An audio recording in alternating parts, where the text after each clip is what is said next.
Assalamualaikum warahmatullahi wabarakatuh. Senang sekali saya Abdullah Muhammad Thayyib Nasution bisa menemani sahabat Jemari sekalian tentunya dalam Jemari Podcast. Dan saat ini kita sudah bersama Kepala Perwakilan Ombudsman Sumatera Barat yaitu Uni Yefri Hiryani. Gimana kabarnya Uni? Alhamdulillah, Alhamdulillah, sehat. Gimana Bob? Sehat juga. Alhamdulillah, Saya panggil sehat. siapa ya Bob? Apa Nasution ya saya panggilnya? Boleh manggil Nasution atau Bung gitu nih. Bob, oke Bung, mantap. Oke Sip. Uni.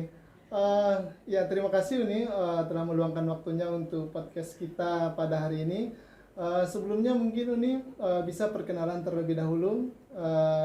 Uni Yefri sekarang itu kesibukannya apa? Seperti apa gitu nih? Aduh, kalau sekarang itu saya nggak kesibukan Pak. Hari ini di tanggal 10 Maret tahun 2023 adalah hari jadinya Ombudsman Republik Indonesia. Iya. Jadi ini hari jadi ke-23 Ombudsman Republik Indonesia. Ombudsman itu lahir melalui Kepres nomor 44 tahun 2000. Jadi sudah 23 tahun yang lalu pada masa kepresidenan yang dipimpin oleh Gus Dur gitu ya.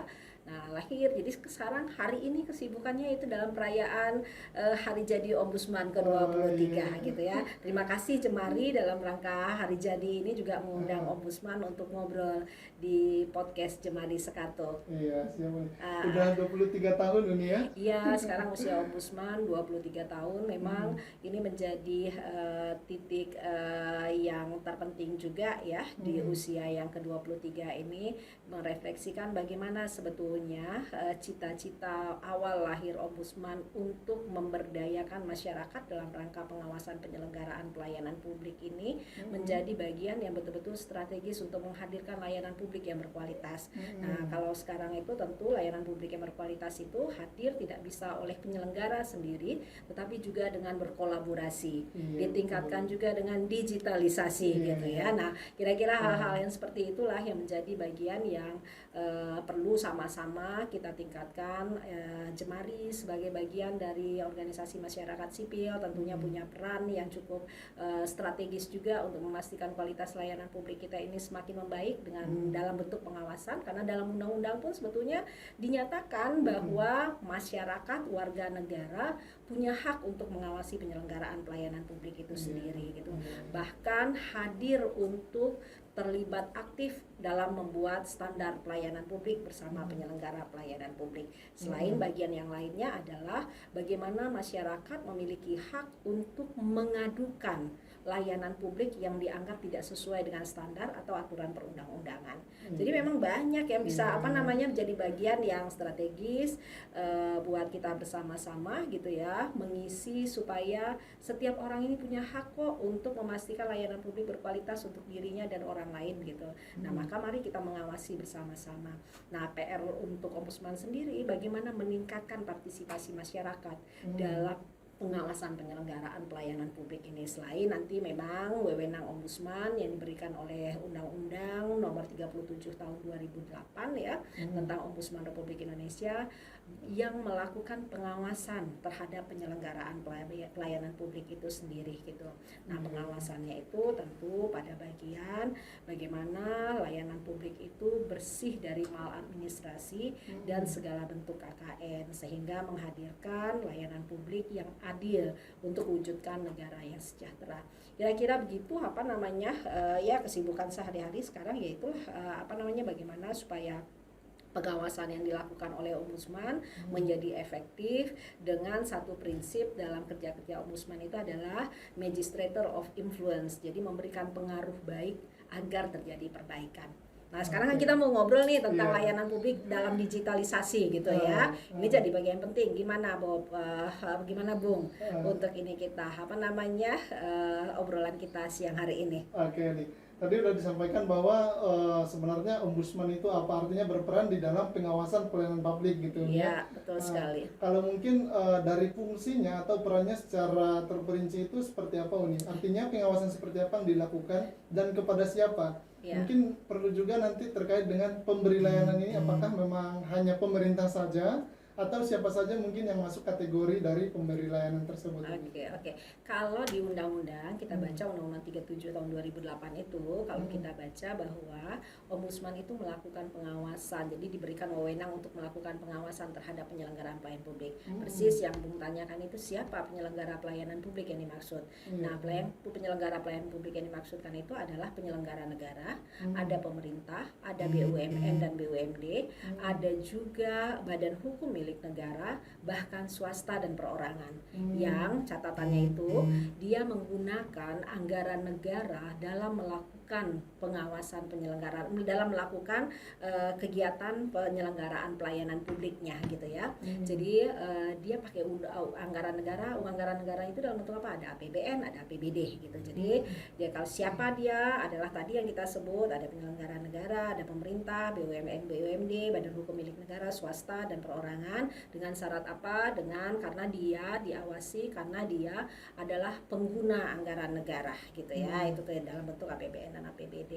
Nah, kalau fungsinya ya tadi fungsinya mengawasi. Nah, bagaimana dia menjalankan tugas dan wewenangnya dalam rangka memastikan fungsinya itu berjalan. Jadi maka ombudsman diberikan tugas untuk menerima laporan masyarakat, ya kan, menerima laporan masyarakat atau menyelesaikan laporan masyarakat, melakukan inisiatif investigasi atas kondisi layanan publik tertentu gitu ya. Terus juga ombudsman juga harus dan perlu melakukan kolaborasi dan kerjasama. Ombudsman juga membangun kerjasama dengan organisasi masyarakat, kemudian melakukan tugas-tugas yang lain dalam kerangka memastikan bahwa layanan publik itu adalah bersih dari maladministrasi. Nah, kenapa bersih dari maladministrasi? Karena kita memahami bahwa tindakan maladministrasi itu perilaku yang yang melawan hukum, perilaku yang tidak patuh pada peraturan perundang-undangan gitu ya, yang menggunakan wewenang tidak sesuai dengan tujuan wewenang atau melakukan penyalahgunaan wewenangnya gitu kan, atau bekerja tanpa mengacu pada SOP atau standar pelayanan, abai pada standar pelayanan gitu ya yang sudah ada, yang dia menimbulkan kerugian. Kerugiannya itu berdampak pada kerugian masyarakat baik dalam bentuk material ataupun imaterial. Nah, itu layanan publik. Jadi itu kalau misalnya KPK itu kan bekerja untuk mengawasi kerugian negara. Kalau ombudsman bekerja untuk mengawasi tindak maladministrasi, yang tadi kalau KPK namanya korupsi, ini namanya maladministrasi. Kalau korupsi kerugian negara, kalau maladministrasi kerugian masyarakat. Bung, untuk informasi bagi masyarakat juga, sahabat Jemari gitu ya, ombudsman itu tahun 2022 kemarin, dari 323 laporan yang masuk ke ombudsman, kami selesaikan sebanyak 216 gitu ya. Jadi diselesaikan dan ditutup 216. Kami ambil 37 laporan masyarakat sebagai uji petiknya. Dan dari 37 itu kami menghitung kerugian masyarakat, potensi kerugian masyarakat itu 3,4 miliar. Nah, 3,4 miliar nggak sedikit ya. Kalau buat kami ombudsman itu 2 tahun anggaran kantor perwakilan. Ya kan? Nah, itu besar, cukup besar. 3,4 miliar itu. Bayangkan bagaimana kita bisa bekerja keras mewujudkan keadilan dan kesejahteraan pada masyarakat jika dalam layanan publik yang sudah dibiayai oleh negara, masyarakat juga dirugikan. Kapan sejahtera itu akan terwujud? Iya kan? Nah, ini menjadi PR kita bersama-sama, dan sebagai pengetahuan juga untuk kita bersama-sama bahwa tindakan maladministrasi yang dilakukan oleh penyelenggara pelayanan publik itu menjadi pintu masuk korupsi. Nah, kami kan senang nih di hari ulang tahun ke-23 Ombudsman Jemari ngajak kita untuk ngobrol di sini. Jadi bersama-sama kita meningkatkan pengetahuan kita terkait dengan Ombudsman, terkait dengan pelayanan publik gitu ya. Nanti mungkin juga kita bisa cerita gimana sih sebetulnya masyarakat bisa mengakses pengaduan gitu ya, dapat mengadu kepada Ombudsman gitu. Bagaimana prosesnya gitu kan. Nah, itu mungkin juga kita bisa bisa bisa diskusikan terkait dengan itu. Tapi tergantung pertanyaan hostnya dong. Oke, nih satu pertanyaan udah panjang lebar. Oh iya dong, makanya tadi kita pikir 1 jam, 2 jam atau 3 jam nih kita mau ngobrol. Oke, nih. Tadi memang yang melakukan pelayanan atau memberikan pelayanan itu adalah baik itu pemerintah ataupun swasta, BUMN, BUMD atau perorangan yang merupakan menggunakan uang negara lah gitu nih dalam berkegiatan. Artinya itu yang akan kita awasi. Sementara di sisi yang lain yang menjadi penerima pelayanan yang kita maksud itu apakah memang masyarakat secara umum saja atau ada juga kategori-kategorinya, Uni? Jadi kalau penerima layanan publik itu kan seluruh warga negara sesuai dengan hukum dan aturan yang ada, gitu ya kan. Aturan kita itu kita punya hak atas penyelenggaraan pelayanan publik kan ada aturan, ada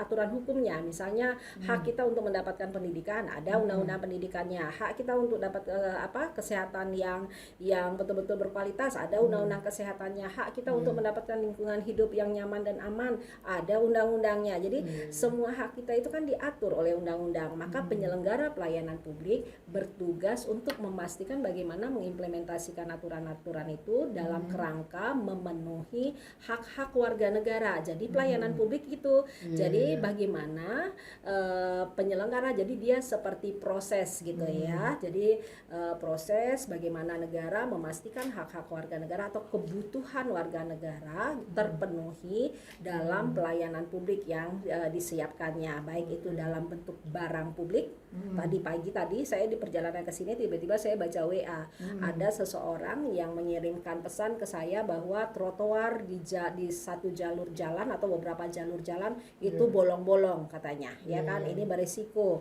untuk terjadi kecelakaan buat orang berjalan di trotoar gitu ya.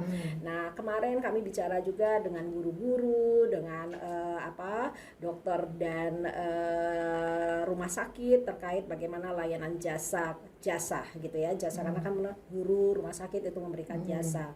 Kami juga sempat bicara di di Kabupaten Solok dan Kabupaten Solok Selatan dalam minggu ini juga terkait dengan bagaimana layanan dalam bentuk dokumen gitu ya, atau dalam bentuk administrasi. Jadi layanan publik itu ada dalam bentuk barang publik, ada dalam bentuk jasa publik, dan ada dalam bentuk administrasi publik. Ketika bikin KTP itu administrasi publik, dapat rapor di sekolah itu administrasi publik gitu ya, dapat ijazah itu administrasi publik.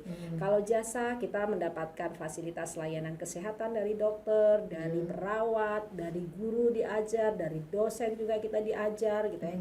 Itu bentuknya diantara jasa publik. Dan barang publik itu tadi ada jalan, ada trotoar, ada gedung rumah sakit, gedung puskesmas, gedung kejaksaan, gedung apa saja. Nah, jadi itu diberikan untuk seluruh warga negara. Namun layanan publik itu juga harus responsif, harus menjawab layanan khusus yang harus dia berikan kepada warga negaranya.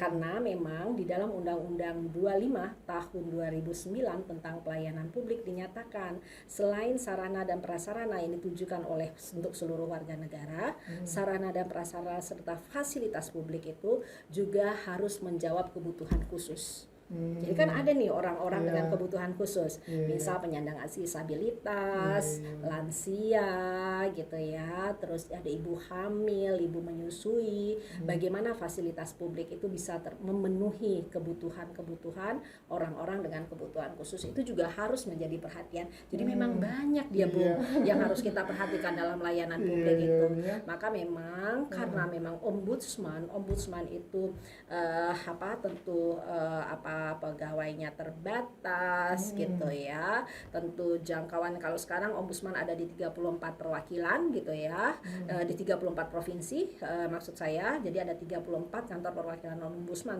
pada saat ini. Nah, di seluruh provinsi yang sudah yang sudah running gitu ya. Tapi kan masih ada nih provinsi kita 3 yang masih sedang dipersiapkan juga walaupun sudah mulai beroperasi gitu ya.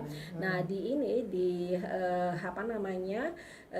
di masing-masing provinsi itu dilakukanlah pengawasan dengan keterbatasan. Maka kita selalu kembali pada sejarah berdirinya ombudsman itu adalah bagaimana memastikan atau menguatkan masyarakat untuk dapat melakukan pengawasan terhadap penyelenggaraan pelayanan publik itu sendiri. Itu penting kita pastikan hadir masyarakat, sehingga penyelenggara pelayanan publik juga harus tahu gitu ya bahwa layanan publik berkualitas bisa hadir kalau masyarakat aktif mengawasinya. Iya nih. Gitu. Oke.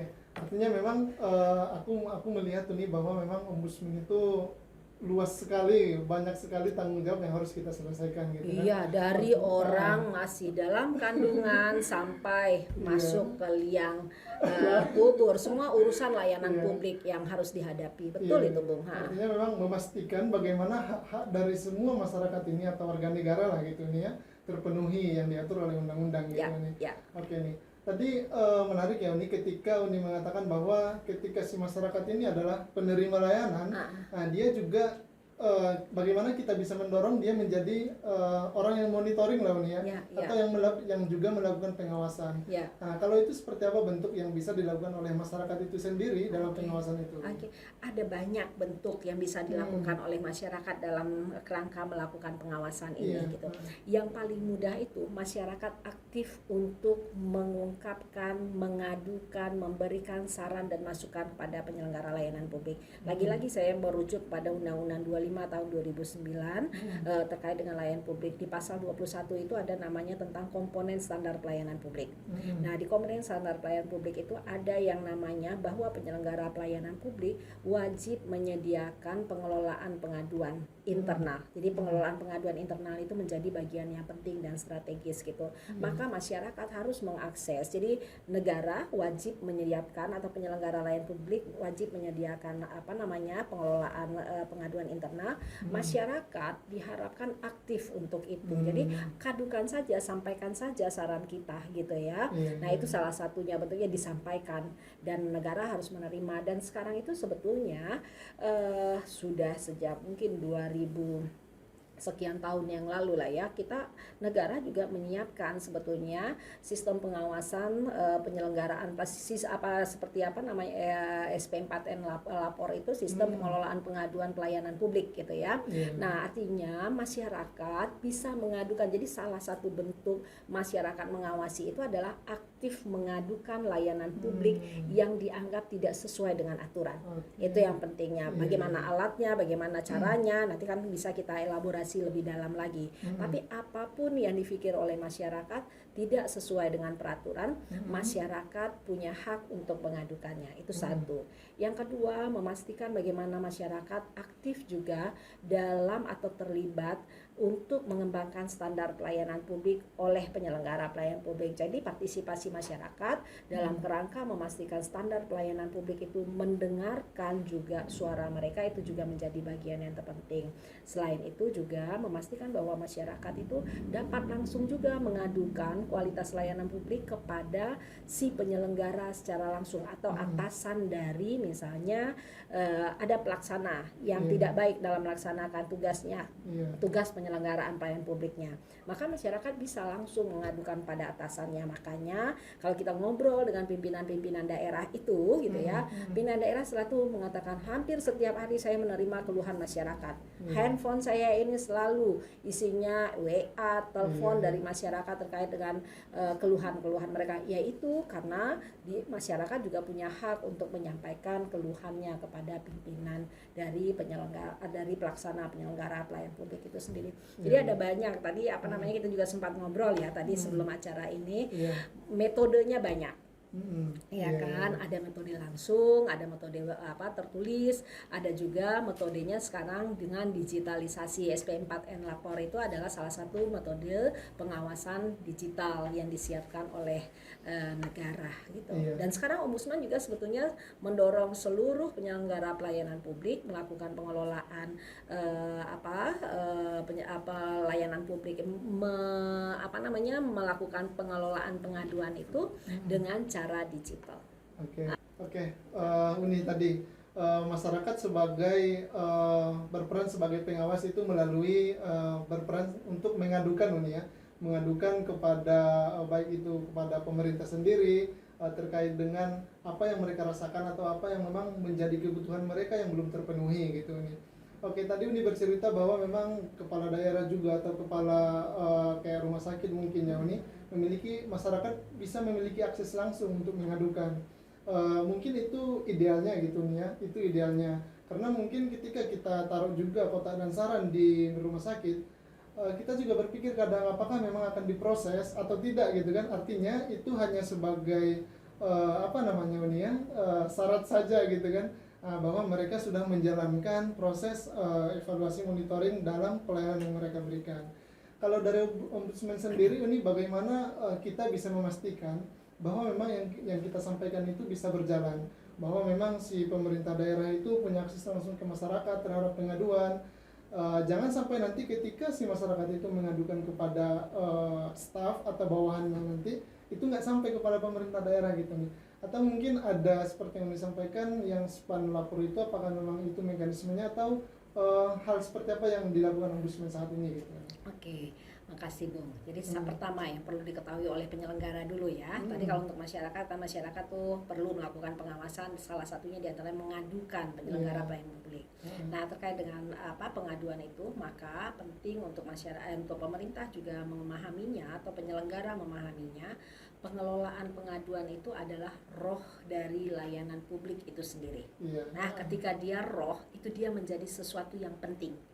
Untuk apa gitu ya? Satu, pengelolaan pengaduan itu menjadi ruang klarifikasi bagi penyelenggara. Jadi menjelaskan kepada publik agar publik dapat memahami, tahu gitu ya, apa sebetulnya yang terjadi.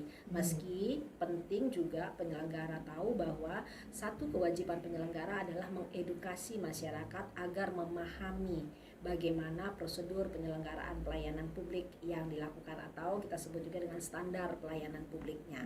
Itu dia harus mengedukasi masyarakat. Tapi kita memahami berbagai kendala, tantangan dan segala macam, maka pengelolaan pelayanan publik adalah alat yang bisa digunakan untuk memastikan edukasi itu juga berjalan. Jadi dia menjadi alat untuk klarifikasi sehingga masyarakat bisa tahu. Yang berikutnya itu dia juga bagi penyelenggara untuk paham juga bahwa yang tadi dia adalah roh, dia alat untuk mengklarifikasi dan dia juga alat untuk merefleksikan penyelenggaraan pelayanan publik. Dan yang paling penting sebetulnya betapa pentingnya pengelolaan pengaduan itu adalah karena dengan mengelola pengaduan maka perbaikan secara berkala itu dapat dilakukan. Nah dalam maklumat layanan publik, jadi maklumat layanan publik itu biasanya berisi 4 komponen penting gitu ya. Pertama, kesiapan untuk patuh pada aturan. Yang kedua, kesiapan untuk melakukan perbaikan secara berkala. Gimana kita melakukan perbaikan secara berkala kalau kita nggak dapat input dari banyak pihak ya. Jadi pengaduan-pengaduan, saran-saran, informasi-informasi yang diberikan oleh seluruh warga negara gitu ya, itu menjadi bagian yang harus dikelola dengan baik. Nah kemudian dari maklumat itu memang siap untuk menerima sanksi dan harus memastikan kesiapan untuk memberikan kompensasi ketika penyelenggaraan pelayanan publik kita tidak sesuai dengan standar yang sudah kita katakan harusnya begini gitu. Nah jadi itu hal yang terpenting buat penyelenggara. Jadi jangan abai, jangan marah, jangan merasa risih ketika masyarakat mengadukan sesuatu kepada kita. Jangan pandang itu soal like and dislike. Mungkin saja itu iya gitu ya. Tapi ketika kita menjelaskan kepada mereka dan ternyata dari penjelasan kita itu kita tetap patuh pada aturan yang ada, kita tetap patuh pada standar pelayanan dan buat Ombudsman tidak terjadi maladministrasi, itu sesuatu hal yang menunjukkan kepada masyarakat kita bekerja pada realnya. Kita bekerja pada kualitas yang ada gitu ya, standar yang ada. Nah, kemudian yang paling penting lagi itu adalah bagaimana aturan-aturan aturan kemudian disiapkan untuk perbaikan. Itu menjadi penting. Nah, kita melihat sebetulnya ada banyak perbaikan-perbaikan yang sudah dilakukan dalam penyelenggaraan pelayanan publik. Itu kita perlu apresiasi juga. Itu sudah banyak perbaikan karena saking banyaknya juga lembaga pengawas kah, masyarakat yang sudah mulai aktif kah, adanya pengawasan internal yang selalu juga berjalan, namun kadang-kadang juga banyak tidak berjalan gitu ya. Tapi perbaikan itu sudah dilakukan karena memang ada aturan juga, ada komitmen negara juga yang mewajibkan negara melalui undang-undang, tadi salah satu yang kita sebut sebagai Undang-Undang 25 tahun 2009 itu harus menghadirkan layanan publik yang berkualitas. Maka Kemenpan RB memastikan adanya program reformasi birokrasi, ya kan? Nah, itu menjadi alat orang harus berubah. Jadi penyelenggara harus berubah. Dan masyarakat pun, rakyat pun gitu ya, warga negara pun harus memastikan keaktifannya dalam pengawasan pelayanan publik tersebut gitu. Di negara-negara modern yang maju gitu ya, masyarakat itu mengadu lebih banyak dari jumlah warga negaranya. Jadi pengaduan masyarakat itu, maksud saya itu ya bahasanya, pengaduan masyarakat itu lebih banyak jumlahnya dari warga negaranya sendiri. Kita di Indonesia belum sampai begitu gitu ya. Ombudsman perwakilan Sumbar aja dengan jumlah warga negara Provinsi Sumatera Barat sudah mencapai 6 jutaan gitu ya. Hanya 300 setahun gitu ya laporan yang kita terima, tapi itu nggak apa-apa juga gitu ya. Nah, mungkin ada beberapa hal yang terjadi. Masyarakat belum terbiasa melakukan pengaduan gitu ya, atau kemudian masyarakat sudah sering mengeluhkan tapi udah capek juga gitu ya, terus kemudian tidak terjadi juga perubahan, bisa juga jadi antipati ya. Nah, tetapi kami selalu menghimbau masyarakat, yuk kita awasi layanan publik kita, karena tanpa pengawasan kita ini layanan publik itu belum tentu bisa memenuhi kebutuhan hak kita gitu. Jadi kita harus pastikan gimana layanan publik itu memenuhi kebutuhan kita sesuai dengan aturan perundang-undangan. Itu yang paling penting. Kalau kebutuhan kita atau keinginan kita pasti banyak ya, tapi dengan standar perundang-undangan itu yang menjadi bagian yang terpenting buat kita bersama-sama pastikan hadirnya. Kalau misalnya di pendidikan, jadi di pendidikan menengah ke bawah gitu ya, dinyatakan bahwa pendidikan gratis gitu. Yuk kita awasi benar nggak pendidikan kita itu gratis? Iya kan? Atau masih ada embel-embel A, B, C, dan D yang mungkin itu baik, misalnya ada sumbangan, misalnya itu mungkin sumbangan itu baik gitu ya, sebagai partisipasi masyarakat dalam pendidikan gitu. Tetapi apakah sumbangan itu juga sebetulnya mencekik leher orang tua, misalnya yang tidak mampu? Iya, betul. Iya kan? Atau ada sumbangan yang sama aja buat seluruh warga didik atau peserta didik sama jumlahnya gitu ya. Dan kemudian sumbangan itu berimplikasi pula pada tidak boleh ujian kalau sumbangan belum dibayar, tidak dapat rapor kalau sumbangan yang belum dibayar, tidak boleh ikut aktivitas tertentu gara-gara sumbangan belum dibayar, atau tidak beli buku atau tidak beli baju gitu ya, seragam yang disiapkan oleh sekolah. Itu yang sebetulnya yang harus kita awasi bersama-sama. Jadi pastikan bahwa penyelenggaraan pelayanan publik itu betul-betul memenuhi hak dan tidak menghalangi hak yang sebetulnya itu hak dasar kita. Oke nih. Kalau untuk masyarakat sendiri nih, ketika dia memiliki keluhan kan ya, selain tadi mungkin yang disampaikan bahwa dia langsung melapor kepada kepala daerahnya, apakah memang kita di Ombudsman sendiri sudah menyiapkan platform gitu dalam rangka pengaduan tersebut, atau memang mereka harus datang ke kantor Ombudsman dulu, atau seperti apa pola pengaduannya? Sebetulnya gini, kami itu harus sampaikan juga kepada pimpinan daerah itu, kalau misalnya betul-betul sudah sangat luar biasa ya, kalau menurut kami kan gitu ya. Tetapi yang paling penting itu adalah mekanisme pengelolaan pengaduan internal di setiap unit layanan publik. Itu penting, itu pengelolaan. Dan pengelolaan pengaduan internal itu kita dorong saat ini untuk digital.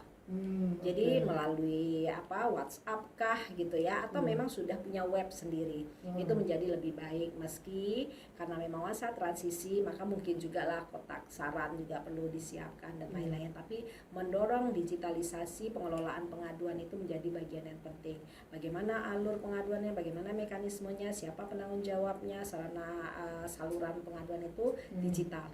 Kalau ke ombudsman sendiri gitu ya, kalau ke ombudsman sendiri sebetulnya ombudsman juga sekarang sudah mendorong untuk pengaduan secara digital atau online gitu ya. Itu juga sudah didorong seperti itu gitu. Nah, namun memang nanti ini kan jadi tantangan-tantangan kita ya gitu ya. Sebagian besar masyarakat masih suka datang langsung. Nah, bagaimana masyarakat bisa mengakses pengaduan ombudsman itu kan menjadi bagian penting. Satu, ombudsman itu baru akan mengelola pengaduan tersebut apabila satu, masyarakat yang mengadukan itu memberikan identitasnya. Jadi harus jelas identitasnya. Yang kedua adalah ada kronologis dari aduan tersebut. Dan yang terpenting sekali adalah si pelapor sudah mengadukan dulu persoalannya kepada institusi terkait. Jadi memang sudah harus dikelola. Jadi pengelolaan pengaduan internal itu cukup harus gitu. Setelah tidak dikelola, barulah dia masuk kepada ombudsman. Itu diantaranya, dan paling penting lagi dia merupakan wewenang ombudsman. Wewenang ombudsman adalah pengawasan penyelenggara pelayanan publik terkait dengan tindak maladministrasi yang terjadi pada penyelenggara pelayanan publik. Sedikit lagi yang bisa diadukan itu adalah laporan. Jadi laporan yang diadukan itu usianya itu belum 2 tahun. Jadi masa expire itu 2 tahun gitu. Kalau sudah lewat 2 tahun itu mesti ada upaya lagi yang harus dilakukan oleh pelapor. Dan laporan itu tidak masuk atau belum diproses pada proses peradilan. Kira-kira itulah menjadi bagian penting yang diketahui oleh masyarakat. Siap, Uni. Oke Uni, artinya memang sebelum masyarakat itu sendiri melakukan pelaporan ke ombudsman, mereka harus melalui dulu di pelaporan internal gitu Uni ya. Baru nanti kalau memang tidak ada respon mungkin Uni, baru lanjut ke ombudsman gitu nih. Oke Uni. Kalau dari ombudsman sendiri, apakah memang Uni ada kegiatan-kegiatan seperti sosialisasi kepada masyarakat atau bentuk yang lain? Karena kita lihat seperti ini Uni. Mungkin masyarakat itu banyak ya yang merasakan, mungkin ya bukan banyak sih, ada lah gitu nih ya. Ada yang merasakan masih kurang atau belum memenuhi haknya gitu. Sementara dia tidak memiliki atau mungkin dia takut untuk menyuarakan itu atau dia tidak bersuara. Apakah memang ada peningkatan pengetahuan kan namanya, atau seperti apa yang dilakukan ombudsman sehingga memang semua masyarakat itu terlibat aktif seperti yang kita bilang tadi, melakukan pengaduan sebagai bentuk memang untuk meningkatkan kualitas pelayanan publik itu sendiri gitu. Oke. Menarik ya, Bung.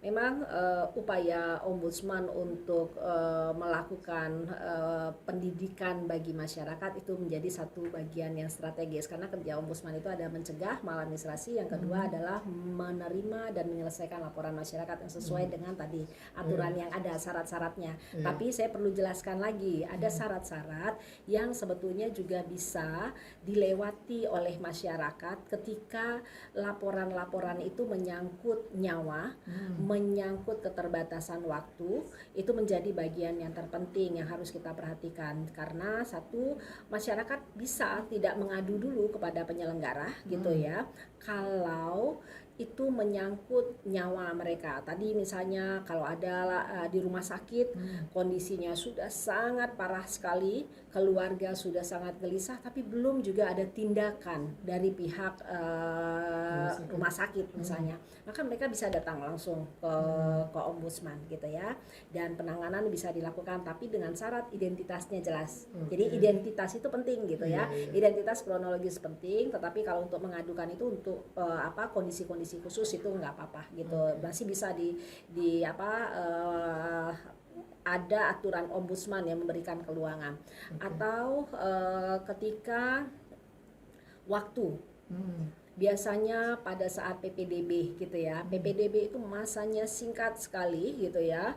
Orang merasa ini prosedurnya nggak begini deh, kok anak saya nggak keluar namanya, padahal anak saya sudah cukup, ini sudah semua udah pas lah gitu ya, udah bisa menurut mereka. Mereka bisa langsung kadukan ke ombudsman. Atau mereka sudah lulus sekolah gitu ya, tetapi sudah berbulan-bulan belum juga dapat ijazahnya karena belum bayar, masih berutang di sekolah misalnya kan, tidak keluar ijazahnya gitu kan. maka mereka bisa mengadu ke ombudsman karena dia besok sudah harus tes juga, udah harus lamarannya sudah harus masuk dengan ijazah gitu kan. Nah, dia juga bisa mengadu ke ombudsman tanpa mengadukan lagi kepada penyelenggara. Nah, satu lagi yang terpenting adalah bahwa setiap warga negara punya hak juga mengatakan kepada ombudsman, tolong nama saya dirahasiakan dalam proses pengaduan ini. Itu boleh. Jadi nama si pelapor bisa dirahasiakan. Itu menjadi bagian penting yang perlu diketahui juga oleh masyarakat. Nah, apakah ombudsman melakukan pendidikan pada masyarakat? Tentu iya gitu ya. Itu gunanya tidak hanya kepada meningkatkan pengetahuan masyarakat tentang layanan publik dan juga meningkatkan pengetahuan masyarakat tentang ombudsman, fungsi, peran dan wewenang ombudsman. Itu menjadi bagian hal yang harus kami lakukan dari waktu ke waktu. Dengan cara apa? Dengan kerja-kerja pencegahan maladministrasi. Apa bentuknya? Ada bentuknya bekerja sama. Misal kami bisa bekerja sama dengan Jemari dalam rangka kita sama-sama mengawasi penyelenggaraan pelayanan publik ini gitu ya. Jemari dengan anak-anak muda yang punya kapasitas gitu ya. Bagaimana kita bisa berkolaborasi untuk mengawasi itu. Kemudian melalui kekuatan modal sosial yang dimiliki oleh Jemari juga, ada jaringan Jemari juga. Bagaimana nanti kita juga memastikan bahwa masyarakat di tingkat desa kah, di tingkat nagari kah punya keberanian juga untuk melakukan pengawasan. Perlu ada latihan-latihan kah, perlu memberikan masukan-masukan kah gitu ya, agar masyarakat punya keberanian untuk mengadu gitu ya. Kami selalu menggunakan tagline berani lapor itu adalah baik gitu ya. Baiknya kenapa? Karena kita sedang memperbaiki layanan publik kita sendiri sesuai dengan kebutuhan kita sendiri, dan kami juga melatih penyelenggara pelayanan publik agar memastikan kewajiban-kewajiban mereka dalam pemenuhan hak-hak masyarakat dalam penyelenggaraan pelayanan publik mereka, sehingga mereka bisa jalankan kewajiban mereka dengan baik. Dan juga satu hal, kami selalu juga mengingatkan masyarakat juga punya kewajiban, tidak hak saja gitu, juga punya kewajiban dalam penyelenggaraan pelayanan publik ini. Di antaranya adalah patuh pada standar pelayanan yang ada. Jadi kalau standar pelayanannya ada syarat A, B, C, dan D, jadi jangan sekali-sekali kita tidak memenuhi syarat itu dan kemudian memberikan amplop kepada penyelenggara. Itu jangan. Kita juga bisa nanti dihukum oleh dalam tanda kutip gitu ya, diberikan sanksi ketika kita memberikan sesuatu gitu. Nah itu juga nggak boleh gitu kita lakukan. Dan kemudian karena kita mengawasi, tentu kita juga harus berperilaku baik ya, taat juga pada aturan. Kemudian juga penyelenggara taat pada aturan. Nah, ketika dua-duanya sudah taat pada aturan, maka yakinlah layanan publik itu akan semakin membaik. Ini kan sekarang dua-duanya budaya kita kan harus kita rubah juga ya. Masyarakat juga merubah budayanya dalam mengakses layanan publik. Penyelenggara harus bekerja keras juga untuk memastikan layanan publik mereka itu taat pada aturan yang ada. Jadi kerja-kerja untuk melakukan upaya peningkatan pemahaman masyarakat terhadap penyelenggaraan pelayanan publik itu dilakukan ada dalam berbagai bentuk ya. Ada pertemuan-pertemuan masyarakat, ada tadi jaringan yang kita perkuat gitu ya. Dan ombudsman itu kan punya satu bentuk jaringan yang kita sebut sebagai Dunsana Ombudsman. Seingat saya Jemari Sakato itu termasuk Dunsana Ombudsman kah apa tidak ya? Masuk kali ya. Kalau ada saya lupa, ada banyak teman-teman dan kelompok masyarakat yang masuk ke dalam Dunsana Ombudsman, termasuk juga kawan-kawan jurnalis, karena kita memahami sebetulnya kata Dunsana Ombudsman itu memperkuat kolaborasi dalam hal memastikan kerja-kerja pengawasan penyelenggaraan pelayanan publik itu berkelanjutan untuk menghadirkan layanan publik yang berkualitas dari waktu ke waktu. Itu jadi bagian penting. Tetap pasti kita punya kewajiban untuk mendidik masyarakat agar berani mengadukan itu. Iya, oke. Kita pikir memang sangat relate lah dengan kerja-kerja yang dilakukan oleh Jemari ini. Kenapa? Karena memang 4 kompetensi Jemari, duanya itu berbicara tentang pelayanan publik. Yang pertama itu terkait dengan perbaikan tata kelola, yang berdampak kepada perbaikan pelayanan publik. Terus yang kedua itu riset aksi, yang lebih kepada untuk perbaikan pelayanan publik.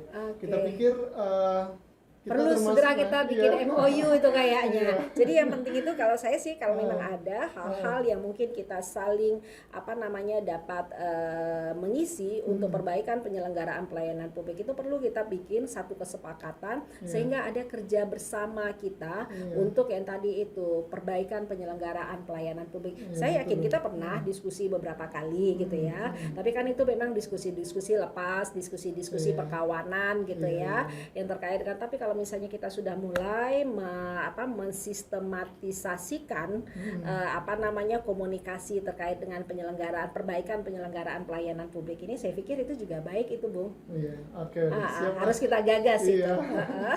Untuk peningkatan kualitas pelayanan publik Betul. gitu, ya. Oke. Pelayanan publik yang prima itu kan menjadi cita-cita. Iya. Pelayanan publik yang prima itu diantaranya juga di dalam undang-undang nyatakan perlu menggunakan teknologi informasi gitu ya. Jadi digitalisasi itu seperti yang juga diharapkan oleh kawan-kawan di Jemari itu juga harus terwujud segera gitu ya. Dan penyelenggara pelayanan publik juga mulai menyadari bahwa digital itu penting gitu. Digitalisasi itu penting.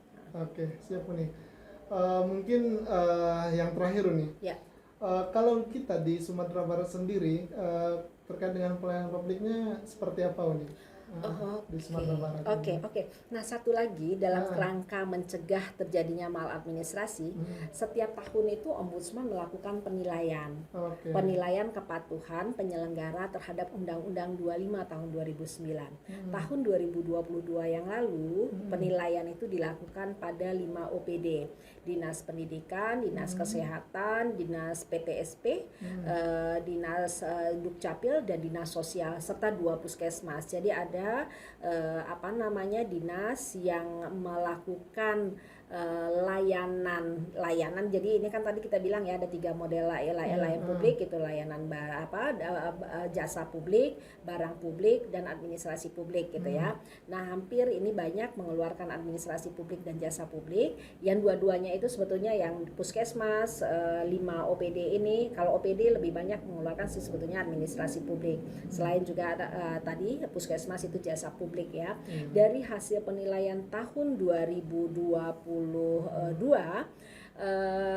kita melihat ada peningkatan pada kepatuhan terhadap Undang-Undang 25 dan kami juga mulai melakukan penilaian itu secara komprehensif.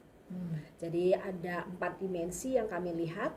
Pertama itu dimensi kompetensi, yang kedua kompetensi dan sarana prasarana itu masuk pada dimensi input ya. Jadi ada dimensi input itu kompetensi, sarana prasarana. Yang kedua itu dimensi proses. Dimensi proses itu adalah bagaimana standar pelayanan publik itu terpenuhi. Yang ketiga itu adalah persepsi maladministrasi, bagaimana masyarakat kita kumpulkan pengetahuan mereka, kita wawancarai mereka tentang bagaimana pandangan mereka tentang tindakan maladministrasi yang terjadi pada penyelenggara pelayanan publik. Yang kemudian dimensi outputnya itu, dan kemudian yang satunya lagi jadi input proses gitu, yang satunya lagi itu adalah terkait dengan pengelolaan pengaduan masyarakat. Itu jadi kita melihat ada 4 dimensi di tahun lalu, dan hasilnya itu tadi ada 17 kabupaten kota yang sudah berada pada zona hijau. 5 diantaranya berada pada kualitas tertinggi, layanan publik tertinggi, dan 12 lainnya masih kualitas tinggi. Ada 2 kabupaten kota yang masih pada kualitas sedang, mereka berada di zona kuning. Kalau tahun sebelumnya masih ada berada di zona merah, hanya 2 yang berada di zona hijau gitu ya, selebihnya itu di zona kuning, termasuk Provinsi Sumatera Barat. Nah, tahun lalu itu sudah mulai membaik, kita nggak tahu karena dia dilakukan setiap tahun ini seperti apa, kita nggak tahu. Kami selalu menyampaikan bahwa untuk standar pelayanan publik itu memang perlu dari waktu ke waktu dia berkelanjutan. Dia bukan untuk dinilai saja perbaikannya, tapi memastikan standar pelayanan publik itu dirasakan perbaikannya oleh masyarakat. Jadi penilaian ini sebetulnya menguatkan komitmen penyelenggara layanan, pimpinan daerah untuk memastikan layanan publik itu betul-betul perubahan perbaikannya dirasakan oleh masyarakat. Tidak hanya kita bilang terjadi perubahan, ya, dalam rangka kita baru memenuhi standar, memenuhi ini gitu ya, dokumen-dokumennya sudah lengkap, ini ya sudah lengkap.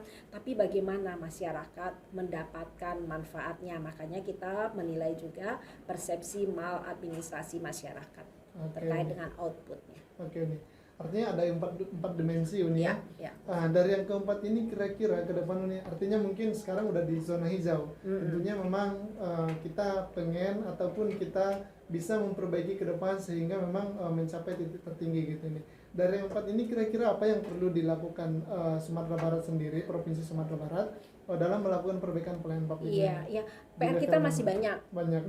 Walaupun kita sudah berada banyak yang di zona hijau gitu, tapi PR kita soal kompetensi masih bermasalah. Jadi kompetensi kita masih bermasalah.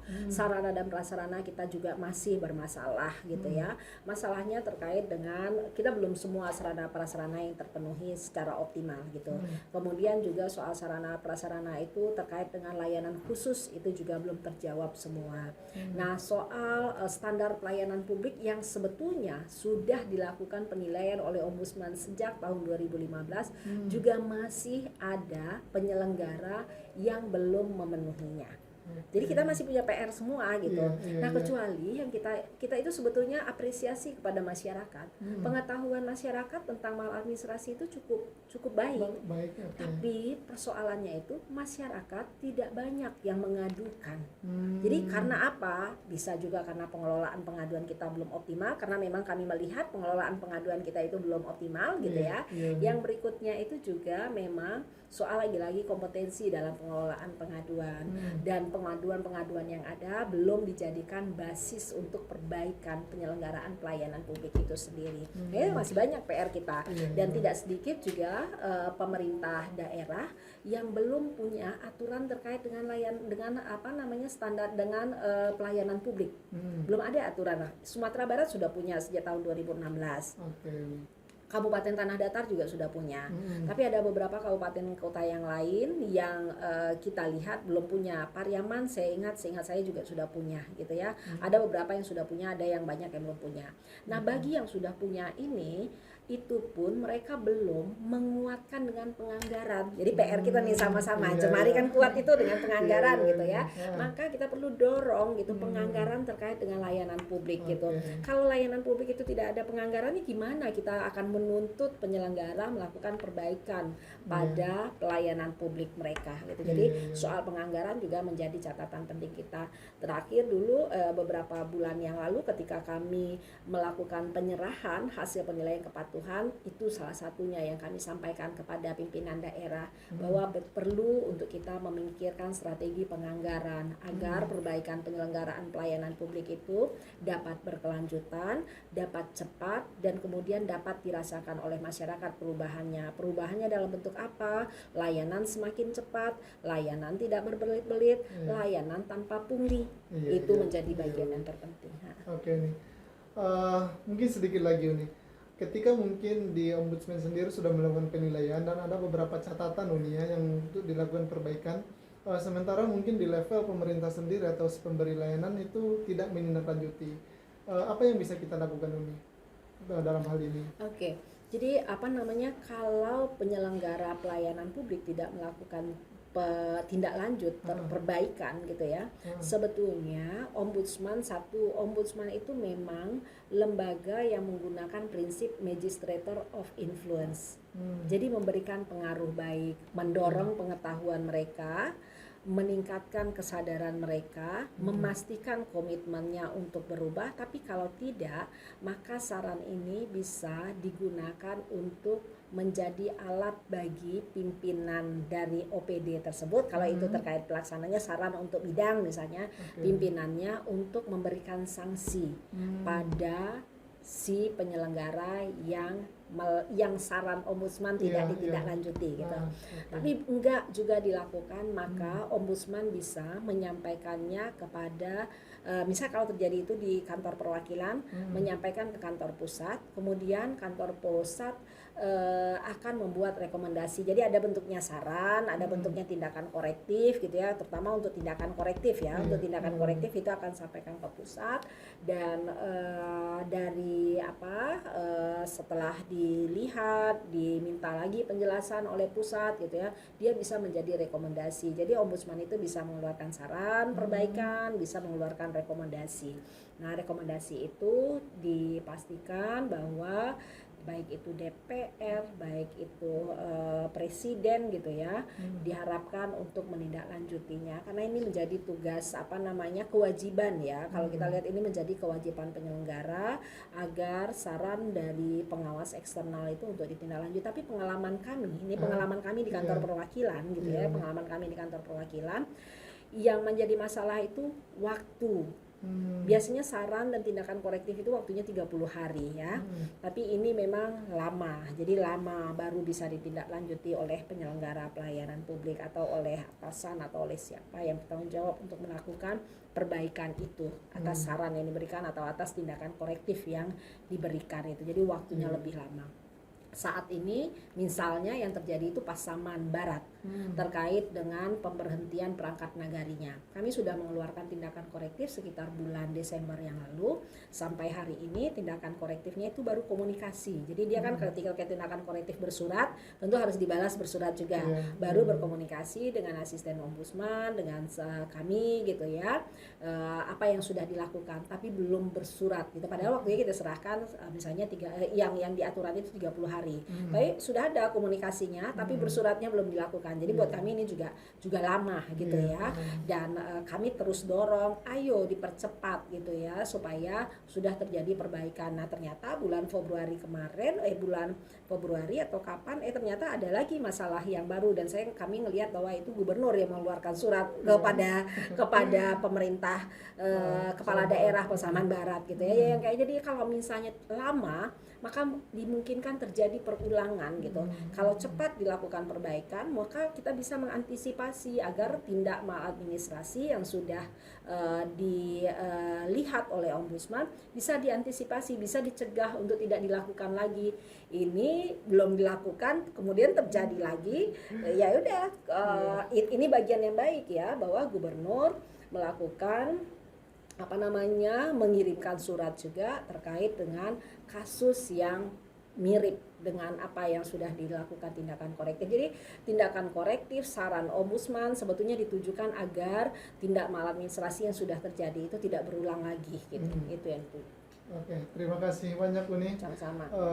Kita sudah panjang lebar ya Uni, bercerita sambil santai juga terkait dengan seperti apa pelayanan publik dan seperti apa pelayanan publik perbaikannya dalam rangka untuk peningkatan kualitasnya gitu nih. Ya.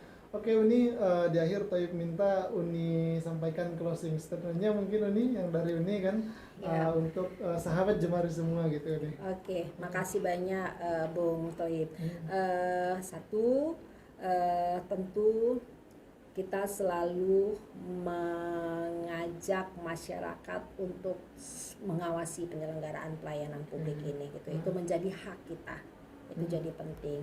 Jangan takut melapor. Berani itu baik, dan laporan dari masyarakat itu menjadi alat sebetulnya oleh penyelenggara untuk merefleksikan, mengambil kebijakan agar terjadi perbaikan yang berkelanjutan dalam kerangka memastikan hak-hak masyarakat terpenuhi, dan hasilnya adalah layanan publik yang adil agar masyarakat bisa merasakan kesejahteraan di negara Republik Indonesia ini. Oke, siap, terima kasih Uni. Sahabat Jemari semua, terima kasih atas atensinya. Kita ucapkan juga terima kasih kepada Uni yang sudah banyak berbagi dalam sesi ini gitu ya. Sama-sama, kami juga berterima kasih di hari ulang tahun Ombudsman ke-23 ini ada kesempatan podcast bersama Bung Thaib Jemari, dan mudah-mudahan ini menjadi pintu yang lebih luas lagi agar keterlibatan Jemari sebagai organisasi masyarakat sipil dalam kerangka mengawasi penyelenggara pelayanan publik, meningkatkan kapasitas penyelenggaraan pelayanan publik publik gitu ya, dan menghadirkan masyarakat yang juga semakin berani untuk mengawasi penyelenggaraan pelayanan publik ini. Makasih ya. Iya Uni. Oke, kita mungkin bisa ucapkan juga selamat Hari Jadi Ombudsman Uni. Makasih. Yang ke-23 Uni ya. Ya. Semoga memang ke depan semakin eksis tentunya dalam menjalankan tugas-tugas yang menjadi tanggung jawabnya gitu. Amin. Ya. Dalam rangka kata kuncinya memang peningkatan kualitas pelayanan publik itu sendiri gitu Uni ya. Oke, baik, terima kasih Uni. Barangkali untuk sesi kita pada hari ini, sahabat Jemari, terima kasih juga atas waktunya. Wabillahi taufiq wal hidayah. Assalamualaikum warahmatullahi wabarakatuh. Waalaikumsalam warahmatullahi wabarakatuh. Terima kasih.